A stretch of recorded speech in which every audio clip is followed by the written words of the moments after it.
Chapter 81. The Degrees. Spiritual motives were poorly represented in many of the conversions which now took place, and it was not long before there came the following further revelation. The Arabs of the desert say, "We have faith." Say thou, "Faith ye have not," but say, "We submit." For faith hath not yet entered your hearts. And if ye obey God and his messenger, he will in no wise withhold from you your meed for what ye do. This verse completed the hierarchy of Islam, submission without faith being the lowest degree. The higher degrees, that is, the degrees of faith, are the theme, or rather one of the themes, of the verse of light which had been revealed to the Prophet some months before the truce of Hudaybiyah. Throughout the Koran, light means faith, and 4 degrees of enlightenment are here mentioned. God is the light of the heavens and of the earth. His light is as a niche wherein is a lamp. The lamp is in a glass. The glass is, as it were, a shining planet. It is kindled from a blessed tree, an olive neither of the east nor of the west. The oil thereof well nigh blazeth in splendour, even though the fire have not touched it, light upon light. God guideth to his light whom he will, and God sighteth symbols for men, and God is of all things the knower. There is firstly, in ascending order, the niche, that is illuminated, but not in itself luminous. Then there is the crystalline glass, above which is the splendour of the oil, and finally there is the flame itself. The mention of symbols recalls another verse which begins with the same sentence. God sighteth symbols for men, but which adds the reason, that they may meditate, and the whole of the light verse is clearly a summons to meditation. But as regards the different degrees, the Koran is here only implicit. Elsewhere, starting from some of the earliest revelations, it is more explicit. In one of these, mankind is divided into 3 groups: those of the right, those of the left, and the foremost. Those of the right are the saved, those of the left the damned. As to the foremost, that is, those of the highest degree, who are also called the slaves of God, it is said of them that they are brought near to God, this epithet being also used of the archangels to distinguish them from the angels. Other early revelations introduced a 3rd degree into the hierarchy of the faithful, the righteous, who are between the foremost and those of the right. The relationship between these 3 degrees may be inferred from what the Koran says about their blessings in paradise. Whereas those of the right are given pure flowing water to drink, it is the foremost alone who have direct access to the highest fountains. But the righteous are given a draught which has been blended at one or another of these fountains, which suggests that they are those who follow in the footsteps of the foremost. Degrees of superiority are also implied by the revelation in its mention of the heart. In speaking of the majority, it says, "Not blind are the eyes, but blind are the hearts within the breasts." The Prophet, on the other hand, like prophets before him, said that his heart was awake, which means that its eye was open, and the Koran indicates that this possibility can be shared, if only in some measure, by others also, for it sometimes addresses itself directly to those who have hearts. It is reported that of Abu Bakr the Prophet said, "He surpasses you not through much fasting and prayer, but he surpasses you in virtue of something that is fixed in his heart."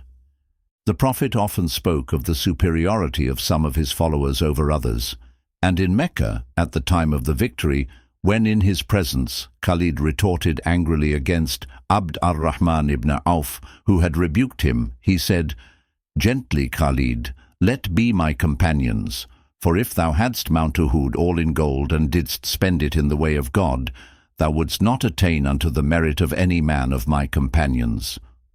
According to the revelation, the differences between one degree and another are vaster in the next world than in this. Behold how we have favoured some of them above others, and verily the hereafter is greater in degrees and greater in hierarchic precedences. And the prophet said, "The people of paradise will behold the high place that is above them, even as they now behold the bright planet on the eastern or western horizon." The disparities between man and man were also reflected in the manner of his teaching, some of which was reserved for the few who would understand it. Abu Huraira said, "I have treasured in my memory 2 stores of knowledge which I had from the messenger of God. One of them have I divulged, but if I divulged the other, ye would cut this throat." And he pointed to his own throat. During the return march to Medina after the victories of Mecca and Hunain, the Prophet said to some of his companions, "We have returned from the lesser holy war to the greater holy war." And when one of them asked, "What is the greater holy war, O Messenger of God?" he answered, "The war against the soul. The soul of fallen man is divided against itself.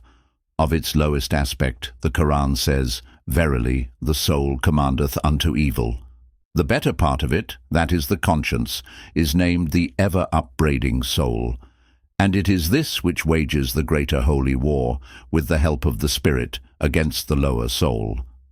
Finally, there is the soul which is at peace, that is the whole soul no longer divided against itself, after the battle has been won. Such are the souls of those who have reached the highest degree, at the level of the foremost, the slaves of God, the near. The Koran addresses this perfect soul in the words, "O thou soul, which art at peace, return unto thy Lord with gladness, that is thine in him, and his in thee. Enter thou among my slaves, enter thou my paradise." The twofold nature of this blessing recalls the Koran's promise of 2 paradises for the blessed soul, and also the Prophet's reference to his own ultimate state as the meeting with my Lord and paradise. For the soul which is at peace, the entry into my paradise corresponds to the meeting with my Lord, whereas the entry among my slaves corresponds to paradise, that is the second accompanying paradise. The supreme paradise, that of God, the meeting with my Lord, is none other than Ridwan. The following verse had recently been revealed. God hath promised the believers, the men and the women, gardens that are watered by flowing rivers, wherein they shall dwell immortal, abodes of excellence in the paradises of Eden. And Ridwan from God is greater, that is the infinite beatitude.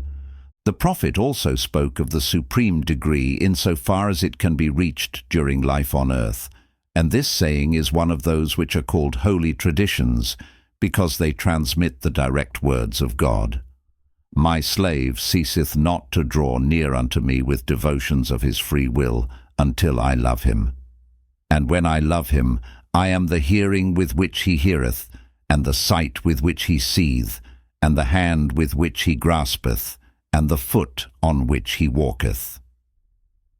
The chief of the voluntary devotions is Dhikr Allah, which may be rendered remembrance of God or calling upon God. In one of the first revelations, the Prophet was commanded, "Invoke in remembrance the name of thy Lord, and devote thyself to him with an utter devotion."